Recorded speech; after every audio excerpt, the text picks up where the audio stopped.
யோவான் எழுதின சுவிசேஷம் 3ஆம் அதிகாரம் 8ஆம் வசனத்தை வாசியுங்கள். யோவான் 3:8.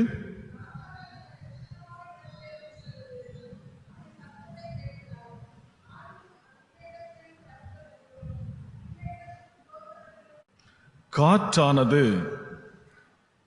தனக்கு இஷ்டமான இடத்திலே வீசுகிறது. அதன் சத்தத்தை கேட்கிறாய், ஆகிலும் அது இன்ன இடத்திலிருந்து வருகிறதென்றும் இன்ன இடத்துக்கு போகிறதென்றும் உனக்கு தெரியாது. ஆவியினால் பிறந்தவன் எவனோ அவனும் அப்படியே இருக்கிறான் என்றார். திருமறை எந்த விதங்களிலெல்லாம் மனுஷருக்கு போதிக்க முடியுமோ அப்படியெல்லாம் போதிக்கிறது. எப்படியெல்லாம் போதிக்க முடியுமோ, ஒரு வார்த்தையாக இருக்கலாம், ஒரு சின்ன ஒலியாக இருக்கலாம். திருமறை அப்படி எப்படியெல்லாம் போதிக்க முடியுமோ அப்படியெல்லாம் போதிக்கிறது. நம் ஆண்டவர் இயேசு கிறிஸ்து மனிதருக்கு போதிப்பதற்கென்று இயற்கை படைப்புகளிலிருந்து பல எடுத்துக்காட்டுகளை எடுத்து காட்டினார். இயற்கையின் படைப்புகளிலே சூரியனை காட்டினார், பூக்களை காட்டினார், மலையை காட்டினார், கடலை காட்டினார். இப்படி அவர் இயற்கை படைப்புகளிலிருந்து பல எடுத்துக்காட்டுகளை காட்டி போதித்தார். சாதாரண மனிதருக்கு இயற்கையிலே கண்ணுக்கு தெரிகின்ற சாதாரண காட்சிகளை காட்டி போதிப்பார். ஏனென்றால் சாதாரண மனிதர்களுடைய புரிந்து கொள்ளும் திறன் அவ்வளவுதான் என்று கண்ணுக்கு தெரிகின்ற பல காரியங்களை சாதாரண மனிதர்களுக்கு எடுத்துக்காட்டாக சுட்டி காட்டினார். ஆனால் அதிகமான அறிவுள்ளவர்களுக்கு அவர்களுடைய அறிவினாலே அவர்களையே சோதிக்கும்படிக்கு அதற்கேற்ற எடுத்துக்காட்டுகளை எடுத்து காட்டினார். அப்படி ஒரு சமயம் அவரை தனியே சந்திக்க விரும்பி, எப்போ அவர் தனியாக இருப்பார் என்று பார்த்து, இரவு நேரத்திலே தான் அவர் தனியாக இருப்பார் என்பதை அறிந்து, அந்த நேரம் வந்து அவரை சந்தித்த ஒரு பெரிய அறிவாளி யார் தெரியுமா? நிக்கோதேமு. அந்த நிக்கோதேமுக்கு ஆண்டவர் இயற்கையிலே காண முடியாத ஒன்றை சுட்டிக்காட்டி போதிக்கிறார். காண முடியாத ஒன்றை சுட்டிக்காட்டி போதிக்கிறார். அந்த காண முடியாதது எது தெரியுமா?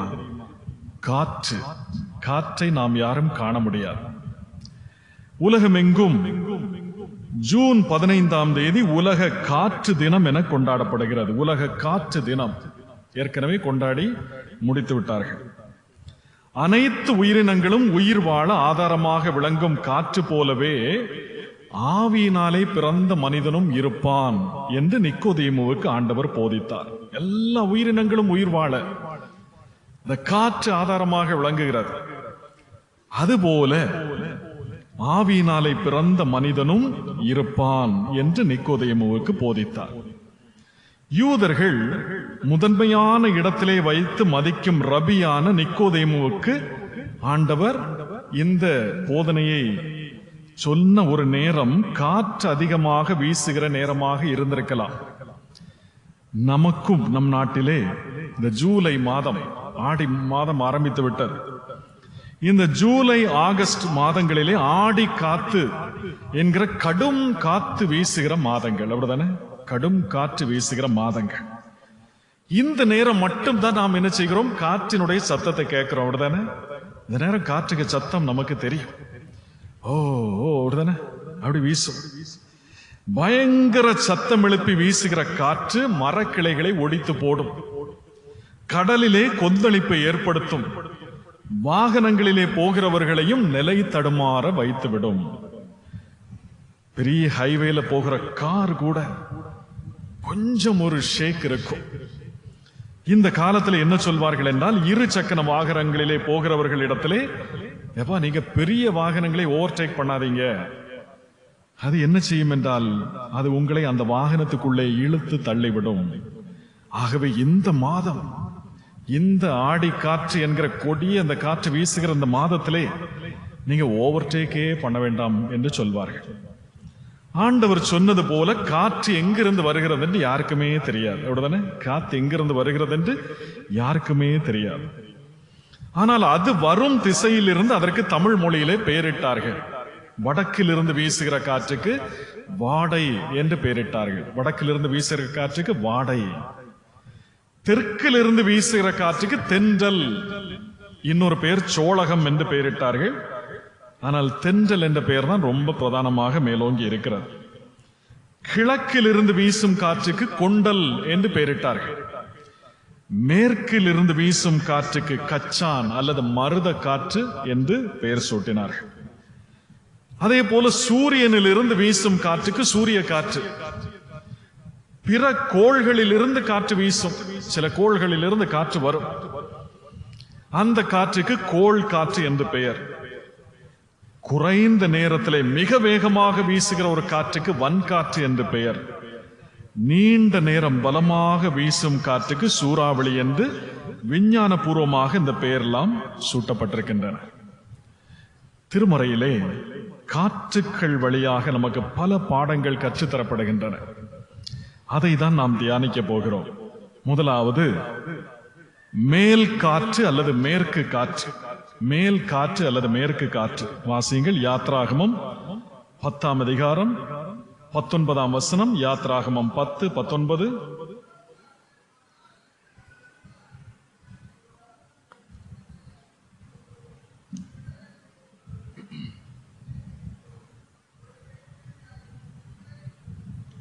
அப்பொழுது கர்த்தர் மகாபலத்த மேல் காற்றை வீசும்படி செய்தார்.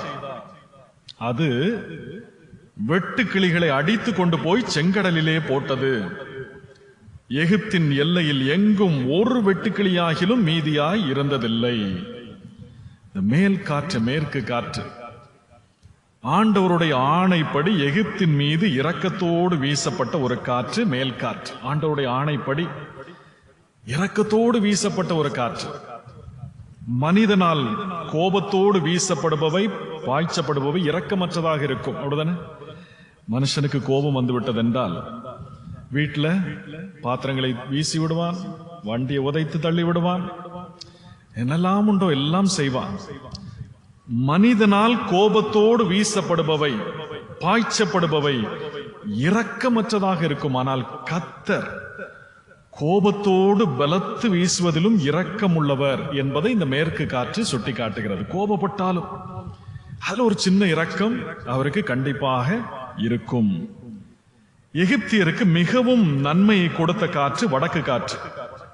ரொம்ப நன்மையை அதுதான் கொடுத்தது. அது அவர்கள் நாட்டை வெப்ப காலத்தில் குளிர பண்ணியது. படகுகளை வியாபாரத்திற்காக உந்தி தள்ளி வெளியே கொண்டு போனது. இந்த நைல் நதியிலே இந்த படகுகளை வியாபாரத்திற்காக அந்த காற்று உந்தி தள்ளி வெளியே கொண்டு போகும். பெரும்பாலான அந்த பயணங்கள் எப்பொழுது நடந்தது என்றால் இந்த வடக்கு காற்று வீசும் போது நடந்தது. கிழக்கு காற்று அவர்களுக்கு கஷ்டத்தை கொடுத்த காற்று. கிழக்கு காற்று அவர்களுக்கு பஞ்சத்தை கொடுத்தது, புழுதி புயலை கொடுத்தது. நாம் வாசிக்கின்ற இந்த வெட்டுக்கிளிகளை கூட கிழக்கு காற்று தான் கொடுத்தது. ஆதியாகமம் 41ஆம் அதிகாரத்திலே பார்வோன் கண்ட சொப்பனத்திலும் கீழ்காற்றினாலே, கிழக்கு காற்றினாலே பயிர்கள் காய்ந்து போனது என்று நாம் படிக்கின்றோம்.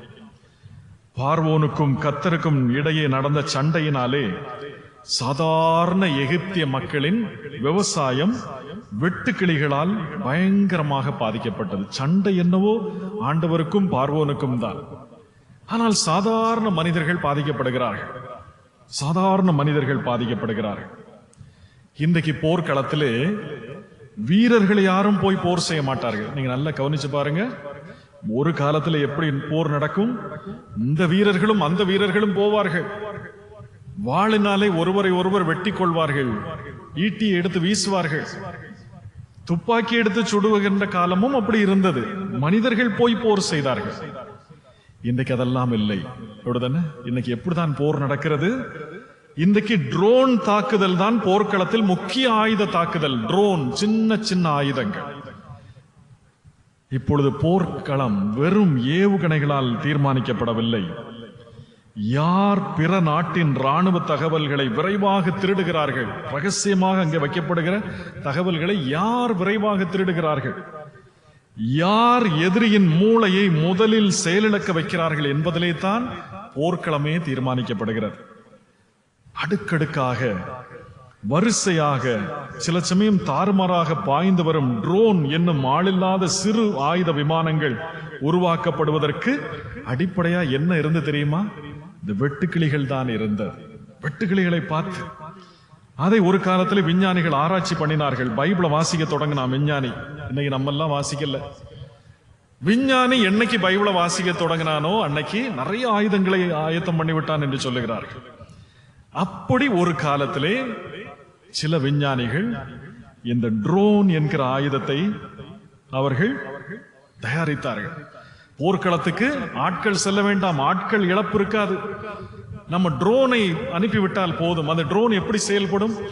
அது பைபிள்ல எகிப்திலே வந்த வெட்டுக்கிளிகள். வெட்டுக்கிளிகள் அடுக்கடுக்காக வருகிறது. எங்கிருந்து வருகிறது என்று தெரியாது. இது என்ன செய்தது தெரியுமா? பார்வோனின் மூளையை செயலிழக்க வைத்து விட்டது. என்ன செய்வது என்று தெரியவில்லை. இங்க பார்த்த வெட்டுக்கிளி, இங்க பார்த்த வெட்டுக்கிளி. இந்த ட்ரோன் வருவது போல இந்த பெரிய ஆயுதங்களை எதிர்கொள்வது ரொம்ப ஈஸி, அப்படிதானே? ஒரு பெரிய பீரங்கி வந்து நிக்குதுன்னா, ஒரு பெரிய ஏவுகணை வருதுன்னா ஒண்ணுதான் வரும். கரெக்டா பார்த்து ஏதாவது செய்து விடலாம். இப்போ ஏவுகணைகள் எல்லாம் குறைக்கப்பட்டு சின்ன ஆயுதங்கள், ட்ரோன், பெரிய ஆயுதங்களை எதிர்கொள்வது ஈஸியாகி விட்டபடியினாலே சின்ன ஆயுதங்களை கையாள்வதற்கு தடுமாறி மூளை குழம்பி போகின்ற நேரத்திலே அந்த போரிலே வெற்றி தோல்வி யாருக்கு என்று நிர்ணயிக்கப்படுகிறது. வெட்டுக்கிளிகள் வரிசையாகவும் வந்தன, தாறுமாறாகவும் வந்தன. பயிர்களை அவை வெட்டி போட தொடங்கின. வெளியே இறங்க முடியாதபடி எங்கும் வெட்டுக்கிளிகளாக பறந்து கொண்டிருந்தன. மனிதர்கள் இறங்கினால் அவர்களையும் வெட்டும். பார்வோன் தடுமாறி போனான். என்ன செய்வது?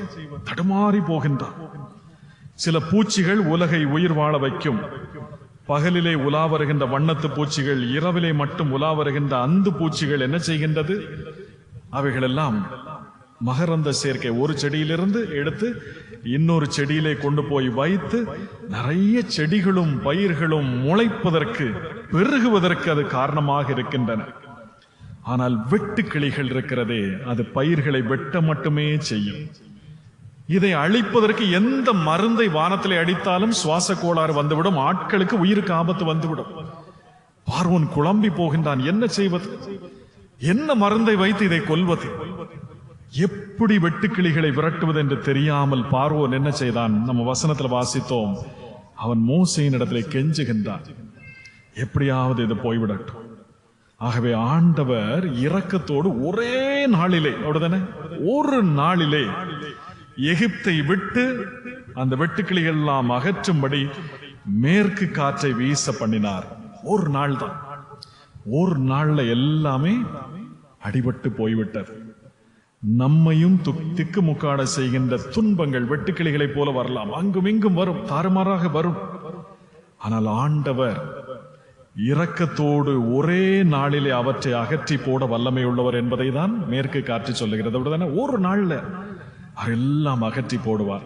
ஒருவேளை இப்போ நம்ம திக்கு முக்காடி கொண்டிருக்கலாம், என்ன செய்வது? ஆனால் மேற்கு காற்று என்ன சொல்லுகிறது தெரியுமா? ஒரு நாளிலே உன் துன்பத்தை எல்லாம் அகற்றி போட அவர் வல்லவர். ஆகவே மேற்கு காற்று ஆண்டவருடைய இரக்கத்தை சொல்லுகிறது. இரண்டாவது காற்று என்ன? வடக்கு காற்று.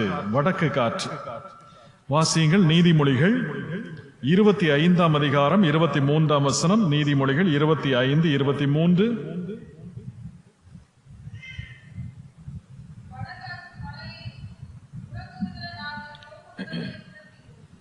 வடகாற்று மழையையும் புறம் கூறுகிற நாவு கோப முகத்தையும் பிறப்பிக்கும். வடகாற்று மழையையும் புறம் கூறுகிற நாவு கோப முகத்தையும் பிறப்பிக்கும். நல்ல அந்த வசனத்தை நீங்க கவனிச்சு வச்சுக்கிடுங்க. வானிலையாளர்கள் வடகாற்றை என்ன சொல்லுகிறார்கள் தெரியுமா? குளிரை கொண்டு வருகிற காற்று என்று சொல்லுகிறார்கள். குளிரை கொண்டு வருகிற காற்று இந்த வடகாற்று. ஞானி சாலமோன் இது மழையை கொண்டு வருகிற காற்று என்று சொல்லுகிறார். ஒவ்வொரு காற்றும் மனிதரின் மனநிலையை சொல்லுகிறது. சிலர் மேற்கு காற்று போல இருப்பார்கள், சிலர் வடகாற்றாகவே இருப்பார்கள். ஒவ்வொரு காற்றும் ஒவ்வொரு மனிதனின் மனநிலையை சொல்லுகிறது. சிலர் எல்லாம் கலந்த காற்றாக இருப்பார்கள். பெரும்பாலும் எல்லாரும் எல்லாம் கலந்த காற்றுகள் தான். ஞானியான சாலமோன் வடகாற்றின் 2 செயல்களை மனிதரோடு ஒப்பிட்டு சொல்லுகிறார். வடகாற்றுக்கு 2 செயல்கள் உண்டு. ஒன்று, பரத்தி கொண்டு போய் எங்கேயாவது கொண்டு போடுவது. பரத்தி கொண்டு எங்கேயாவது கொண்டு போடுவது. இன்னொன்று பறக்கடிப்பது. அங்கும் இங்கும் பறக்கடிக்கும். ஒன்னு பறந்து எங்கேயாவது கொண்டு போட்டுரும், இல்லைன்னா அங்கும் இங்கும் பறத்தி அலக்களித்து விடும். மனிதரும் காற்றை போல 2ஐயும் செய்கிறார்கள். 2ஐயும் செய்கிறார்கள். என்னெல்லாம் செய்கிறார்கள்? புறம் கூறுகிறார்கள், அதாவது வதந்தியை பரப்புகிறார்கள். தூற்றுகிறார்கள், அங்கும் இங்கும் தூற்றுகிறார்கள். புறம் கூறுதல் தமிழில் தெளிவாக விளக்கப்படுகிறது. காற்று எதையாவது பறக்கடித்து அங்கும் இங்கும் பரப்புவது போல உண்மைக்கு புறம்பானதை எல்லாரிடமும் பரப்புவதுதான் என்னது? புறம் கூறுதல். அப்படிதானே? காற்று அங்கும் இங்கும் பரப்பி கொண்டு விடும். இங்க உள்ளதை அங்க கொண்டு விட்டுருக்கும். இந்த ஊர்ல நடக்கத அந்த ஊர்ல கொண்டு போய் சொல்லிவிடும். அப்படிதானே? இங்க தானே நடக்குது, அங்க எப்படி போச்சு? புறம் கூறுகிற காற்று எதையாவது பறக்கடித்து அங்கும் இங்கும் பரப்புவது போல உண்மைக்கு புறம்பானதை எல்லாரிடமும் பரப்புவது புறம் கூறுதல். அப்ப இன்னொன்னு இருக்கிறது, தூற்றுதல். தூற்றுதல் என்றால் என்ன? உண்மையானதை கேவலப்படுத்தி அங்கும் இங்கும் பேசுறது. அப்படித்தானே? உண்மையா இருக்கும். முதல்ல சொன்ன புறம் கூறுதல் உண்மை இல்லாதது. 2வது சொல்லுகிற தூற்றுதல் இருக்கிறதை உண்மையா இருக்கும், ஆனா அதை கேவலப்படுத்தி இழிவுபடுத்தி. ஒரு ஆளுக்கு சோம்லாம வந்திருக்கும், அவனுக்கு சோம்லியாம அவன் செய்த வேலைக்கு இதுதான் அதுதான். அப்படிதானே? அதை கேவலப்படுத்தி இழிவுபடுத்தி அங்கும் இங்கும் பரப்புதல் தூற்றுதல். இந்த காற்று செய்கிற வேலைகளான புறம்பே பரத்தி போடுதலையும் கதிரையும் பதரையும் பிரிக்கிற தூற்றுதலையும் மனிதர்களும் இன்றைக்கு செய்து கொண்டே இருக்கிறார்கள். அப்படிதானே? புறம் என்பது பொதுவாக குப்பைகளை, வீணானவைகளை வைக்கின்ற இடம் புறம். புறக்கடை என்று சொல்வார்கள், பின்னாலே என்று சொல்வார்கள், புறம்போக்கு என்று சொல்வார்கள். வீட்டிற்குள்ளே வைக்கப்படுவது என்பது அகத்திற்குள்ளே வைக்கப்படுவது. வீட்டிற்கு வெளியே வைப்பது புறம்பே வைப்பது. மனிதரை குறித்து அறிந்து கொண்ட மோசமானவற்றை குப்பையும் வீணுமாக எண்ணி அதை புறம்பே வைத்து விட வேண்டும். சிலர் அதை சாப்பாட்டு அறைக்கே கொண்டு போயிடுவார்கள். சாப்பிடுற நேரத்தில் அதை தான் பேசுவார்கள். அவன் இப்படியாமை, இவன் இப்படியாமை.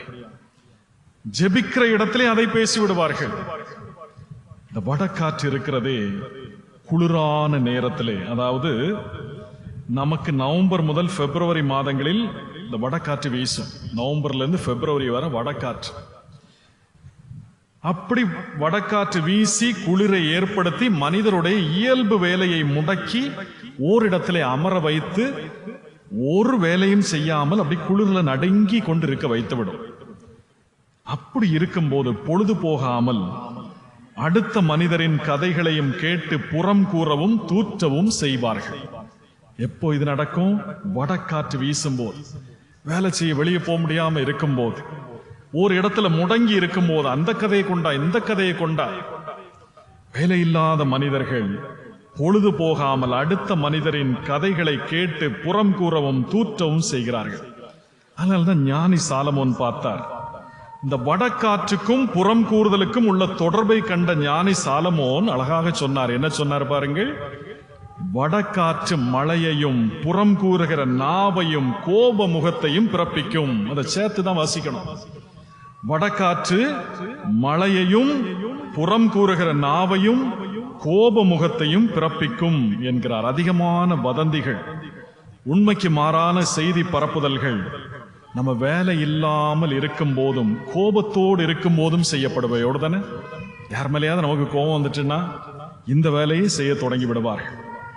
இயல்பான வேலை, இயல்பான வாழ்க்கையின் உன்னதம் என்ன தெரியுமா? வேலை செய்வது. ஒருத்தன் வேலை செய்துட்டே இருந்தானா இயல்பா இருக்கான், இயல்பு வாழ்வில் இருக்கிறான். அந்த இயல்பு போய்விட்டது, அவனுக்கு வேலை இல்லை என்று சொல்லி வைத்து விடுங்கள், அவன் ஒரு வடக்காற்றாக மாறிவிடுவான். ஒரே புறம்பை பேசுவதும் புறம் பேசுவதும் தூற்றுவதும் அவன் வேலையாகிவிடும். வேலையில்லாத பல மனிதர்கள் இதை செய்வதை நாம் பார்க்கின்றோம். காற்றின் வேலைகளிலே ஒன்று கதவை திறப்பதும் கதவை மூடுவதும். அப்படிதானே? காத்துக்கு வேலை அது. எதுக்கு கதவை திறக்க வேண்டும், எதற்கு கதவை மூட வேண்டும் என்பது நமக்கு தெரிய வேண்டும். காற்று காற்றுக்கு அது தெரியாது. ஆனால் காற்றான மனிதர்களான நாம் எதுக்கு கதவை திறக்கணும், எதுக்கு மூட வேண்டும் என்று நமக்கு தெரிந்திருக்க வேண்டும். நல்ல செய்திகளுக்கு கதவை திறக்க வேண்டும், துர்ச்செய்திகளுக்கு கதவை மூடிவிட வேண்டும். ஆகவே இந்த வடக்காற்று எதற்கு எச்சரிப்பாக இருக்கிறது தெரியுமா?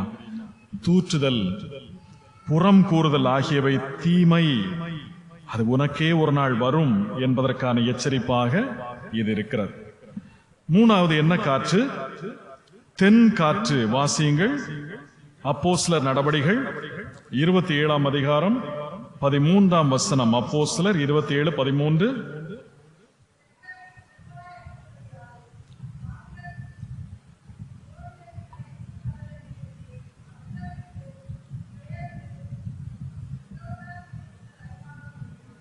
தென்றல் மெதுவாய் அடித்தபடியால் நாங்கள் கோரினது கைகூடினது என்று எண்ணி அவ்விடம் விட்டு பெயர்ந்து கிரேத்தா தீவுக்கு அருகாக ஓடினார்கள். தென்றல் மெதுவாய் அடித்தது. தெற்கு திசையிலிருந்து வருகிற காற்றுக்கு என்ன பெயர்? தென்றல். இது மென்மையான காற்று, மென்மையான காற்று.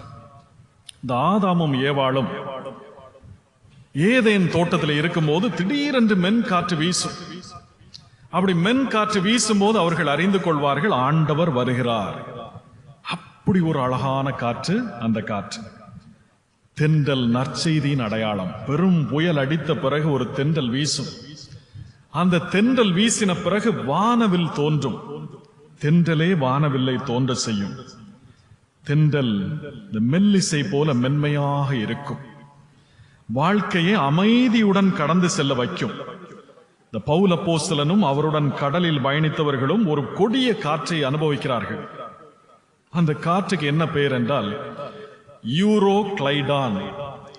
ஆங்கிலத்திலே யூரோ கிளைடான், யூரோ கிளைடன். ஒரு வடகிழக்கு புயல் காற்று.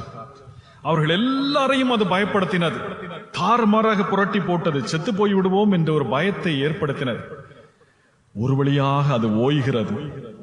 புயல் ஓய்ந்த பின்பு வீசிய தென்றல் எல்லாருக்கும் சமாதானத்தை கொடுத்தது. இனி இந்த கொடிய காற்று வராது. நற்செய்தியின் அடையாளமாகிய தென்றல் இருக்கிறதே, அது ஓசையே இல்லாதது, அது ஆக்ரோஷம் இல்லாதது, அது பயம் ஏற்படுத்தாதது. நற்செய்தியும் அதுதான். அது ஓசை இருக்காது, ஆக்ரோஷம் இருக்காது, பயம் இருக்காது. இருதயம் உடைந்து போனவர்களுக்கு திருவிழாக்கள், பண்டிகைகள் தராத ஒரு சமாதானத்தை தென்றலான நற்செய்தி தரும். வேலை இல்லாமல் பசியுடன் சுற்றி திரிந்த நாட்கள் தந்த அவமானத்தை இந்த தென்றலாகிய நற்செய்தி இருக்கிறதே மருந்திட்டு குணப்படுத்தும். இந்த பவுல் அப்போஸ்தலனுக்கு நடுக்கடலிலே தனக்கு அன்பானவர்களிடமிருந்து பிரிக்கப்பட்டு மரணத்திற்கான நாட்களை எதிர்நோக்கி இருக்கிறார். அவரை பிடிச்சு கொல்லப்படுவதற்காக கொண்டு போகிறார்கள். அவர் அங்கே சொன்னது என்னவென்றால், ராயனை பார்த்து நான் பேசினால் எனக்கு விடுதலை கிடைக்கும். ஆனால் அதற்கான அனுமதி அவருக்கு கிடைக்கவில்லை. ராயனை பார்க்க வாய்ப்பு அவருக்கு கொடுக்கப்படவில்லை. அவரை கொன்று போடுகிறார்கள். அப்படி தனக்கு அன்பான எல்லாரிடமிருந்தும் அவர் பிரிக்கப்பட்டு விட்டார். இனிமேல் மரணம்தான் என்கிற நிலையிலே, கொஞ்ச நாட்கள் இருந்த நிலையிலே, அந்த மரணத்தை எதிர்நோக்கி இருந்த நிலையிலே அவருக்கு எது ஆறுதலை கொடுத்தது தெரியுமா? இந்த தென்றல் காற்று. கிரேத்தா தீவில் வீசிய தென்றல். அவர் பிரசங்கித்த நற்செய்தியின் அடையாளம் என்பதை அவர் உணர்ந்து கொள்கிறார். தான் என்னெல்லாம் பிரசங்கித்தோம் எல்லாம் அவருக்கு ஞாபகம் வருகிறது. தான் பிரசங்கித்த அந்த பிரசங்கத்தினாலே தென்றல் தான் வீசியது என்பதை மனதிற்குள்ளே எண்ணி பார்த்து ஸ்லாகித்து போகின்றார். நான் என் ஊழியத்தை நிறைவேற்றி விட்டேன் என்கிற ஒரு பெரிய ஒரு மன அமைதிக்கு அவர் வந்து விடுகின்றார். நம்மோடு எப்போதும் இருக்கும் மென் காற்றாகிய தென்றலை நாம் பெரிதாக உணர்ந்து கொள்வதில்லை. எவ்வளவுதானே? நமக்கு எப்பவும் கிடைப்பது என்னது? மென் காற்று. நம்மோடு எப்பவும் இருக்கிறது, இப்போதும் இருக்கிறது. அந்த தென்றலை நாம் பெரிதாக உணர்ந்து ஏற்றுக்கொள்வதில்லை, அதற்கு மதிப்பும் கொடுப்பதில்லை. தென்றல் காற்றின் வருடலினாலே உறங்கி விடுவது போல நற்செய்தி கேட்கும் போதே நிறைய பேர் உறங்கியும் விடுவார்கள்.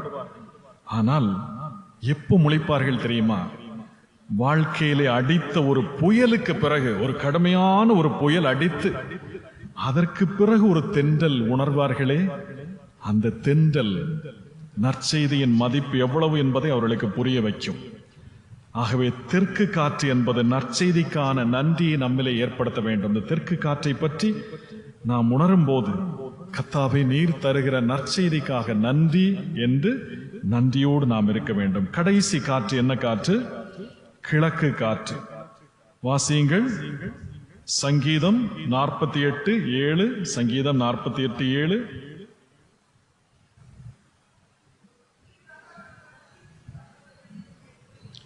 கீழ்காற்றினால் தர்ஷீஷின் கப்பல்களை நீர் உடைக்கிறீர். கீழ்காற்று, நான் சொன்னது போல கீழ்காற்று மோசமான காற்று. கீழ்காற்றினாலே தான் வெட்டுக்கிளிகள் வந்தன.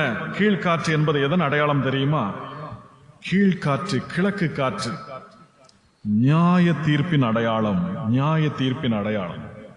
இந்த 48ஆம் சங்கீதத்திலே கடவுளின் நியாய தீர்ப்பினாலே ஏற்படுகிற பாதிப்புகள் குறித்து கூறப்படுகிறது. கடவுளின் நியாய தீர்ப்பிற்கான கீழ்காற்று வீசப்படும் போது எதுக்குமே கலங்காத ராஜாக்கள் கலங்கி போகின்றார்கள். ராஜாக்கள் எப்போவாது கலங்கி இருக்கிறார்களா? டொனால்ட் ட்ரம்ப் எதற்காகவாது கலங்கி இருக்கிறாரா? விளாடிமிர் புட்டின் எதற்காவது கலங்கி இருக்கிறாரா? நம் நாட்டு தலைவர்களும் எதற்காகவாது கலங்கி இருக்கிறார்களா? இல்லை. ஆனால் நியாய தீர்ப்பு வரும்போது என்ன நடக்கும்? ராஜாக்கள் எல்லாரும் பயங்கர வேதனைப்படுவார்கள் என்று வசனம் சொல்லுகிறது. சங்கீதம் 48:6 பாருங்கள். அங்கே நடுக்கம் கொண்டு பிரசவ வேதனைப்படுகிற ஸ்திரீயை போல பிரசவ வேதனைப்பட்டார்கள். அங்கே நடுக்கம் கொண்டு பிரசவ வேதனைப்படுகிற ஸ்திரீயை போல வேதனைப்பட்டார்கள். வேதனைப்பட்டார்கள். ஐயோ, என்ன செய்வது? என்ன செய்வது? நம்ம மிலிட்டரி பவரை யூஸ் பண்ண முடியுமா? நம்ம வீட்டோ பவரை யூஸ் பண்ண முடியுமா? நியாய தீர்ப்பு, நியாயமான தீர்ப்பு. எல்லாருக்கும் ஒண்ணு, நீ இதுவரை ராஜா, இப்ப நான் தான் ராஜா என்று அவர் வரும்போது ஒன்னும் செய்ய முடியாது. எல்லாரும் வெளியே வந்து நின்று விட வேண்டியதுதான். அப்போ என்ன நடக்கும் என்றால் எல்லாமே சமமாகிவிடும் என்று சொல்லுகிறார்கள். எல்லாம் சமமாகிவிடும். ஒரு கட்டடம் ஒன்னும் இருக்காது, எல்லாம் உடைந்து போகும். பெரிய அரண்மனை கோபுரங்கள் ஒன்னு இருக்காது. எல்லாம் தரைமட்டமாகி எல்லாரும் வெளியே வந்து நிக்கணும். யாரும் உள்ள இருக்க முடியாது. சரிதானே? நான் டொனால்ட் ட்ரம்ப் என்று அவர் வெள்ளை மாளிகையில் இருக்க முடியாது. எல்லாம் உடைஞ்சு போகும். எல்லாம் உடைந்து எல்லாரும் வெட்ட வெளிக்கு வந்து விட வேண்டும். நியாயமான தீர்ப்பு கொடுக்கப்படுகிற ஒரு நாள் அந்த நாள். எனக்கு அது இருக்கு, இது இருக்கு, வண்டியில ஓடிடலாம், ஒன்னும் நடக்காது. காரு, பைக் எல்லாம் போய்விடும். இப்பொழுதே நாம் அதற்கான ஒரு காரியங்களை எல்லாம் பார்க்கிறோம். புவி வெப்பமடைகிறது. துருவ பிரதேச பனிக்கட்டிகள் உருகுகின்றது. கடல் நீர்மட்டம் உயர்கின்றது என ஆங்காங்கே பல காரியங்களை கேள்விப்படுகிறோம். இவை இப்பொழுது ஆங்காங்கே தான் பாதிப்புகளை ஏற்படுத்துகின்றன. ஆனால் நியாய தீர்ப்பு காலத்தில் எல்லா இடமும் இது தாக்கத்தை ஏற்படுத்தும். கீழ்காற்றினாலே செங்கடல் 2ஆக பிளந்தது போல கடலிலே பெரும் கொந்தளிப்புகள் ஏற்பட்டு மிகவும் பயங்கரமான காலமாக நியாய தீர்ப்பு காலம் இருக்கும். எல்லாரும் வீதிக்கு வந்துவிட வேண்டியதுதான். வானத்திலிருந்து பார்க்கும்போது கடல் போன்ற திரைச்சீலையிலே காற்று என்னும் தூரிகை கொண்டு ஓவியம் தீட்டுவது போல இருக்கும். எல்லாரும் வந்து சமமாக நின்று அந்த நியாய தீர்ப்பை கர்த்தரிடமிருந்து கேட்க வேண்டும். இப்பொழுதே இந்த காலநிலை மாற்றம் என்பது காலநிலை நெருக்கடியாக வந்து கொண்டிருக்கிறது. இதெல்லாம் நமக்கு நியாய தீர்ப்பை குறித்த எச்சரிக்கையை தந்து கொண்டே இருக்கிறது. கிழக்கு காற்று நமக்கு எதை உணர்த்துகிறது தெரியுமா? நீ வீம்பு கொண்டு நிற்க முடியாது. எல்லாம் எனக்கு தான் பலம் என்று நீ நிற்க முடியாது. ஒடுங்கி போய் ராஜாக்களே பிரசவ வேதனைப்பட்டது போல நம்ம எல்லாரும் நிற்க வேண்டியதுதான்.